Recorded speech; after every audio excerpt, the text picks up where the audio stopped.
I'm Brian Scordato, and this is the Idea to Startup podcast brought to you by Tacklebox. We accelerate ideas into real companies through the Tacklebox membership, and we think through startup strategy every Wednesday on the Idea to Startup podcast. You're here because you're thinking about an idea, or you're ready to launch something, or you already launched something and you're running full steam ahead. We're here to help with the counterintuitive stuff. On to it. Hey, today we've got an episode that's been listened to and referenced a ton. A big reason for this is it hits on a problem most folks who listen to the pod have: prioritization. You've got a bunch of other responsibilities in your life, and you're probably flying by the seat of your pants when it comes to how you work on your startup and when. You're likely reactive. Whatever seems easiest or top of mind in the moment will be what you work on. But the urgent stuff is seldom important, and the important stuff is seldom urgent. You need a system to decide what to work on and a way to track it and keep yourself accountable. That is what this episode is: a weekly prioritization and audit framework. I hope it's helpful. Today, we're going to help you build out a weekly prioritization and execution framework to make sure you and the thing you're building reach your potential. But to start, we're going to look into the future, into a world where your startup was wildly successful, whatever that means to you. This will actually be pretty easy.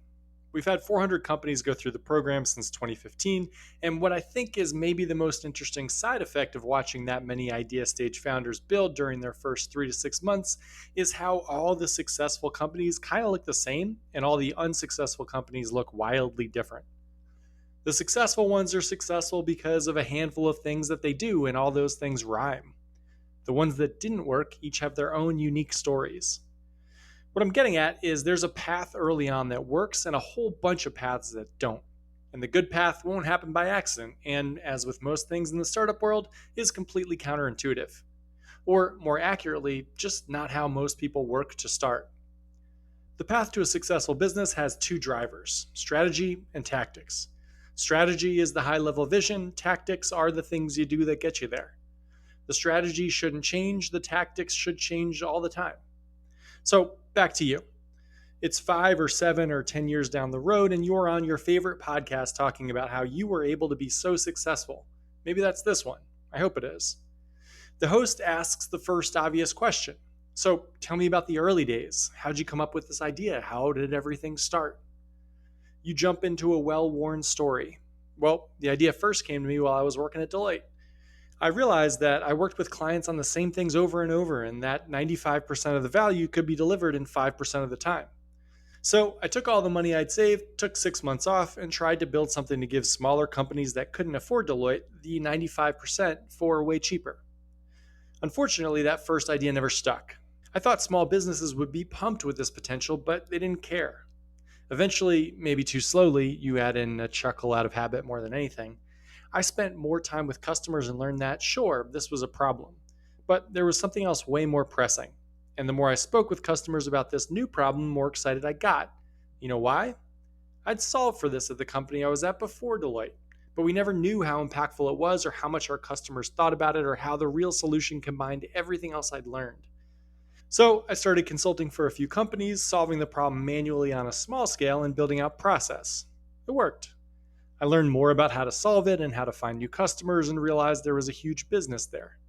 That's when I found a co-founder who filled in the gaps. We raised money, we got momentum, and off we went. When you do tell your story on podcasts, you'll likely leave out the inevitable 3 to 4 other false starts that were between the first idea and the one that eventually worked.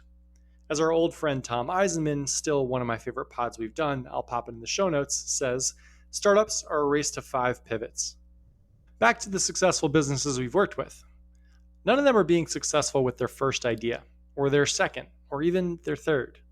Our most successful business, cruising themselves towards a 9-digit valuation, is building a product that barely rhymes with their first idea.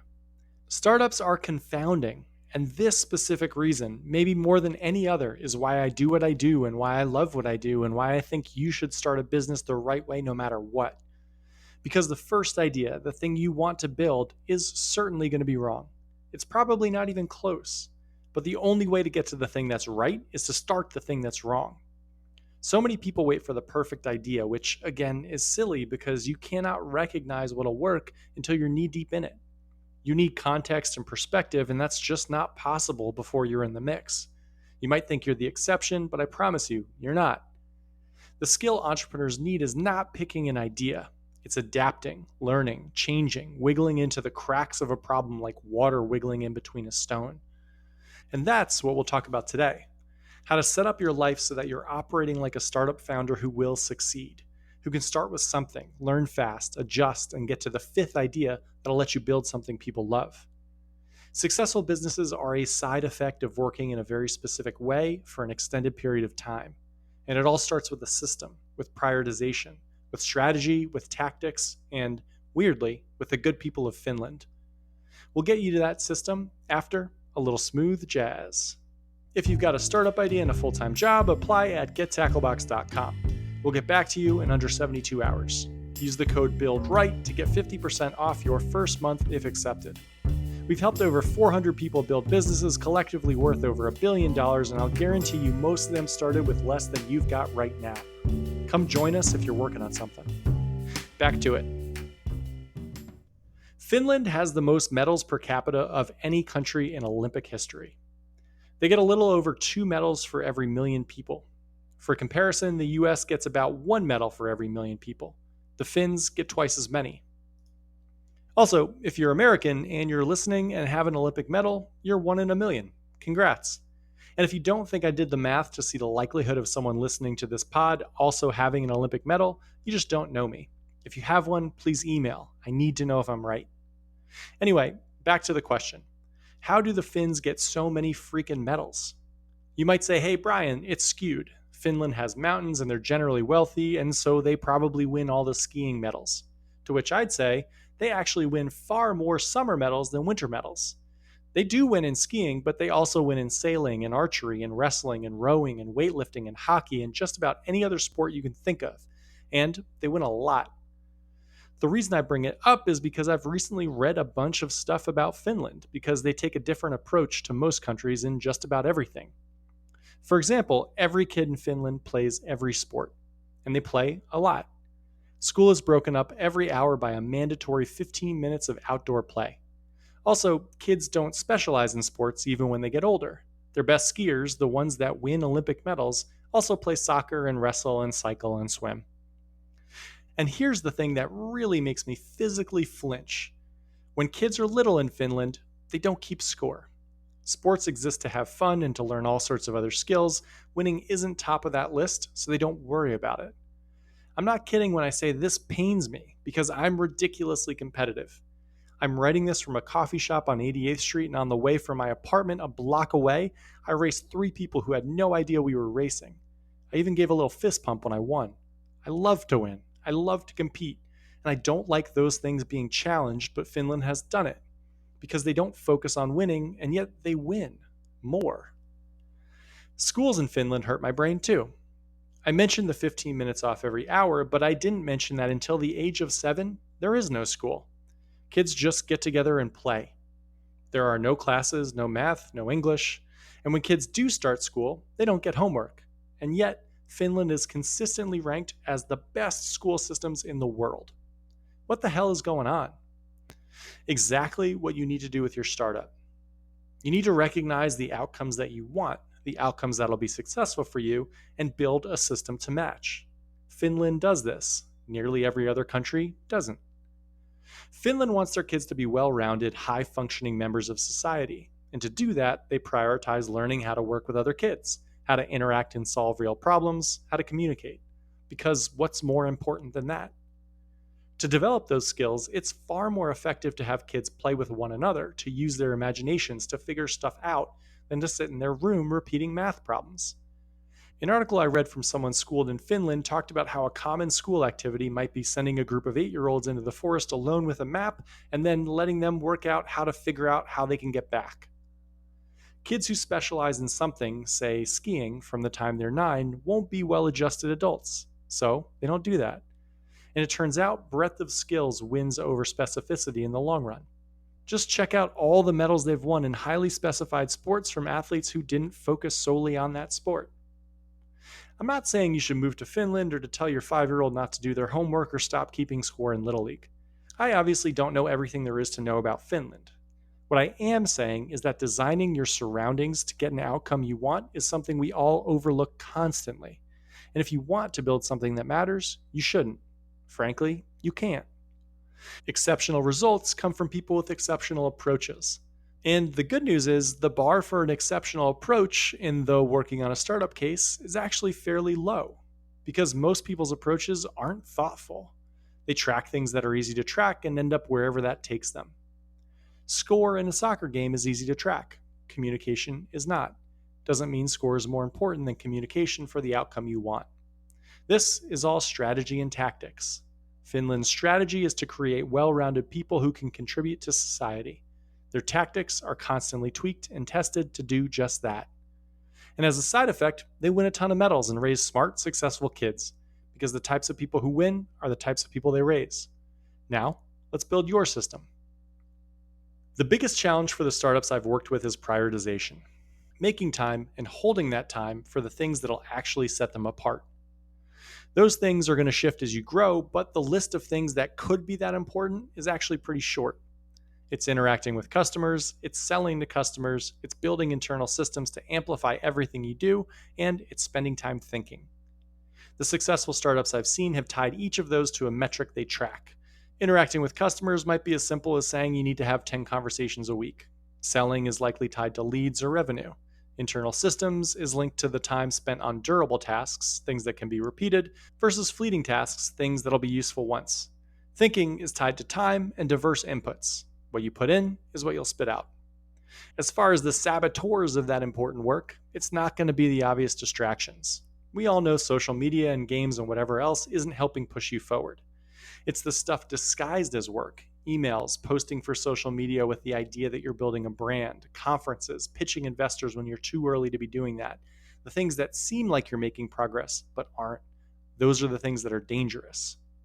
So we took a cue from our friends over in Finland and built the system to support the outcomes we really want, which is a founder that is thoughtful and intentional about what they do, that prioritizes and sticks to tasks that have disproportionate returns and create differentiators, and are incentivized by executing the process, not by arbitrary numbers. The system is built for the long haul. It's built to get you through 5 pivots to a business that lets you buy an island someday, or just work for yourself, whatever it is you want. The side effect of executing on this system is a successful startup. The system itself has 3 components, and we'll talk high level about setting each up. First, shifting everything to the calendar and living by it. Second, creating weekly progress reports and consistent audits to stay on track. And third, designing your environment to be default productive to save your willpower. The strategy is to build a sustainable workflow that maximizes every second of time we work and spits out successful startups. The core tactics are the 3 listed above. Now, let's make like everyone's favorite Finnish Olympic medal-winning diver, Urjo Valkama, and jump in. I got caught in a rabbit hole of Finnish Olympians, and I'll tell you what, all that schooling does not help them figure out how to mix in a vowel every once in a while. YRJO is just a preposterous first name. We'll start with the calendar, and the key to the calendar has nothing to do with the calendar and everything to do with your to-do list. I think you should get rid of your to-do list right now. The to-do list is terrible. I lived most of my life by it, and now that I don't, I can't believe I ever did. To-do lists do a bunch of terrible things when you live by them. First, they bloat. There's no limit to how many things you put on a to-do list, so you end up with hundreds of tasks.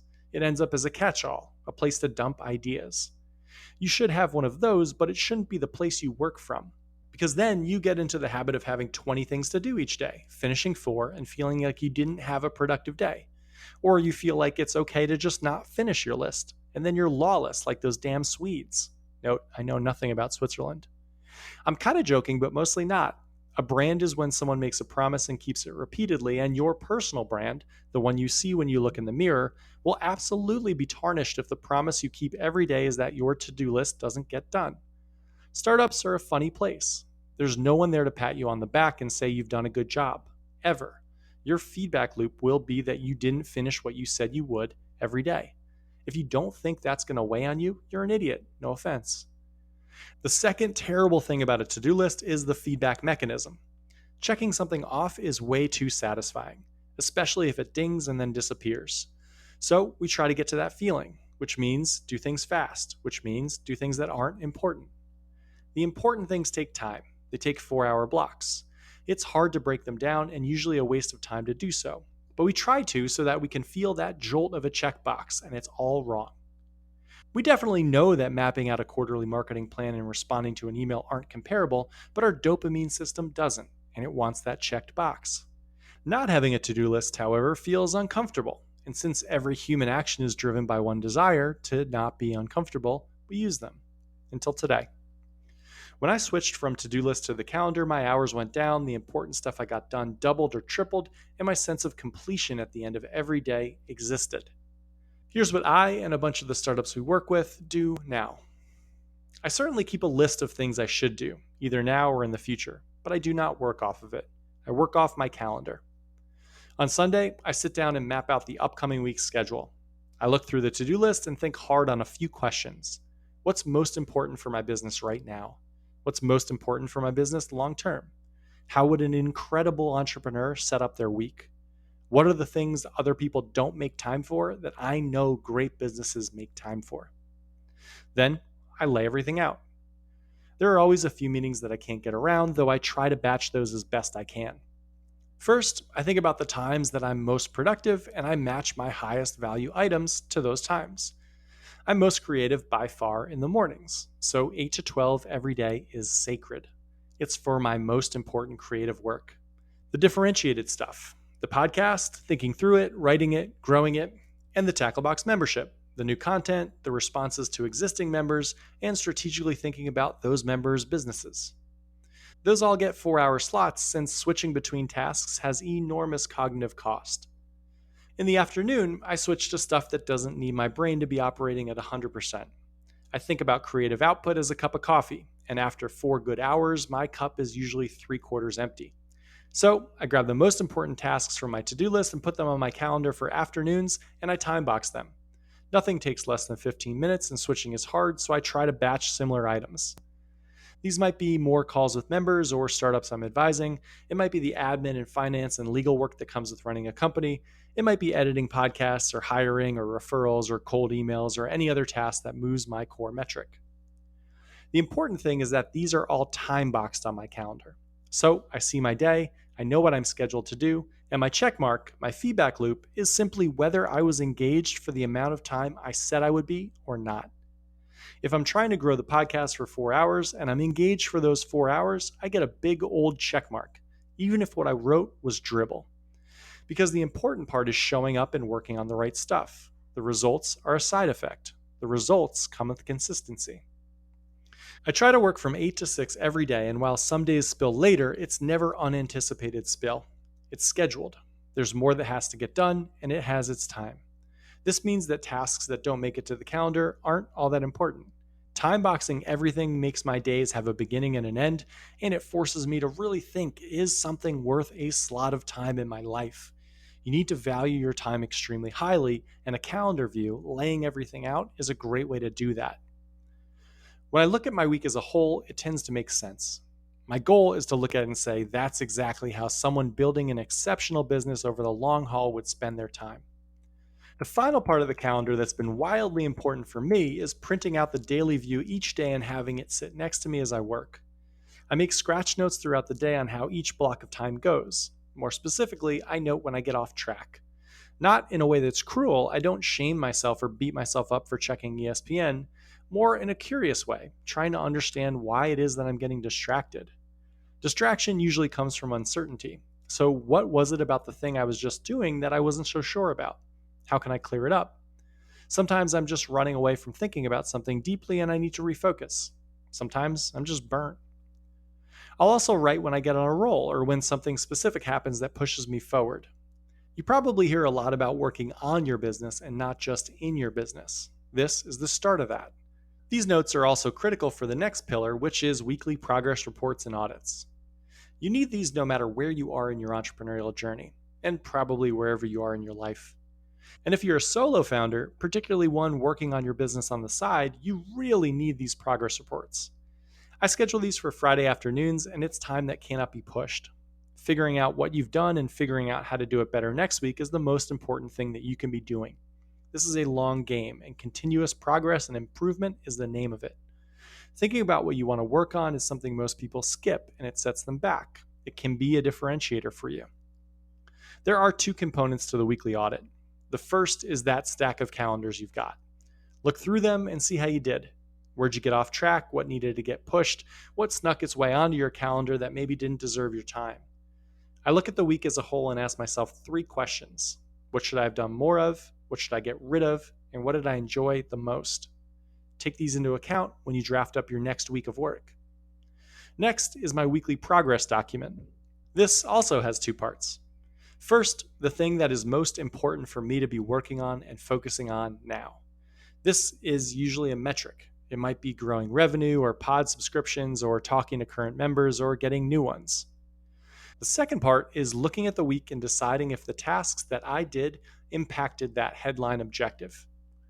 If, for example, I'd said that sales was the most important thing for me to be focusing on and I only spent 2 out of the 50 hours in the week on it, that doesn't really seem like I'm treating it that way.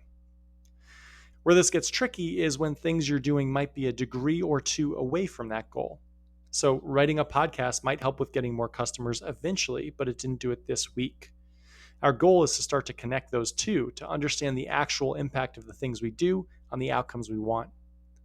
What I love about this is how it moves you away from the numbers that you can obsess over in a vacuum and moves you towards actionable stuff.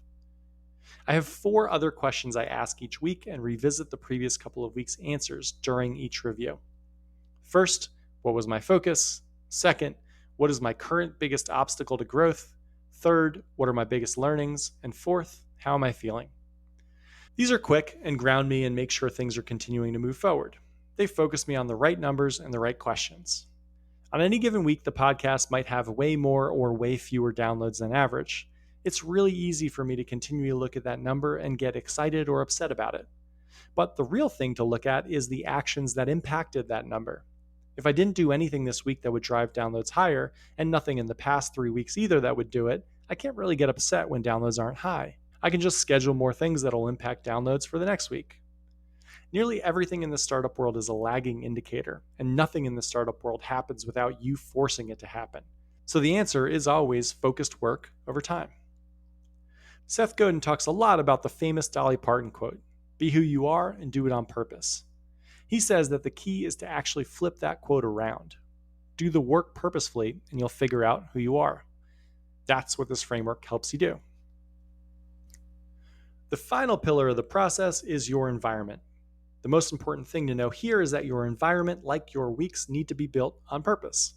Things will distract you. Maybe it's ESPN or email or YouTube. Remember, there are tools to neuter all of those. Don't rely on your willpower to do it. The first step is to notice. Whenever you get distracted, write it down on your printed out calendar. Don't get mad, just notice it. At the end of the day, look back. Did you check your email 20 times an hour in case a customer you need to reply to emailed? Set up notifications in Gmail so that you get pinged for new inbound messages or time-sensitive messages from customers and no one else. Checking LinkedIn a lot? Use a tool like Blocksite or Freedom or whatever else to monitor and disable your usage. Check Instagram too often? Delete your password, give it to a friend, and force them to give it back to you for you to check. You'll feel like a jackass doing that. Look at your phone throughout the day? Ask someone in your office or co-working space to hold it for you every morning until lunch and then again until 6. Or, if you live in an apartment and work from home, lock your phone in your mailbox downstairs. The big message here is do not waste your willpower on stuff you can design away. You can make the default no distractions. Make it hard to do. Make yourself feel ugly doing it. Make it the opposite of natural. Your habit will break fast. About a month and a half ago, our TV fell right off the wall. We've never put it back up, and if you can imagine, our TV watching has gone way down. The bigger thing I've gotten value from here is that log on your daily calendar. Every time your instincts are to check Instagram, don't beat yourself up over it. Be curious. Why do you want to check? Are you unsure of what you're supposed to be doing? Are your goals not clear? Have you just lost steam? Other environmental tricks are useful too. Every hour, I get a notification to breathe for 2 minutes. 5 seconds in, 5-second hold, 5 seconds out, 5-second hold for 2 minutes. It could not be more helpful. I wouldn't do it without the notifications. There are tons of environmental tricks and tactics, and I'd try them all. Test them, write them down, see if they impact you in a good way or a bad way, and then keep them or ditch them. This is where you're a mad scientist. This stuff can really work. Don't settle. Again, make sure your life is on purpose. A successful startup isn't just going to fall into your lap. That was a lot of talk for something that's fairly straightforward, so here it is broken out. Get rid of your to-do list and put everything you do in your calendar. It'll force you to focus on the right stuff, realize how long things take for you to complete, and be more purposeful with your time. Tasks that aren't important won't make it onto the calendar, and that's the way it should be. Print out that calendar each day and take notes as you go. Audit the days each week with a few key questions to make sure the tasks you're doing are the types of tasks a successful entrepreneur at your stage would do. Purposefully design and tweak your environment to get to a default state of productive work. And don't beat yourself up when this stuff doesn't work on the first try. It's a process, and that's the point. Just being thoughtful around it will give you 10x returns on your time. The way to be successful is to repeatedly do the things that lead to differentiated, unique territory. Whatever you're doing now, especially if it's random and haphazard, won't lead to that. Amateurs do things when the mood strikes them. Professionals do things when they said they would. Be a pro. Amateurs never start successful startups. And if none of that works, you can always just move to Finland. Although, actually, a quick Google search tells me that you probably can't. Seems like visas are pretty tough. But you can do the rest of the stuff. Good luck with it. Let me know how it goes. And obviously, we do all this stuff with our members at Tacklebox. We'll help you get set up. Apply at gettacklebox.com. We get back to you in 72 hours. You could be working on this stuff with us by Wednesday. Have a great week.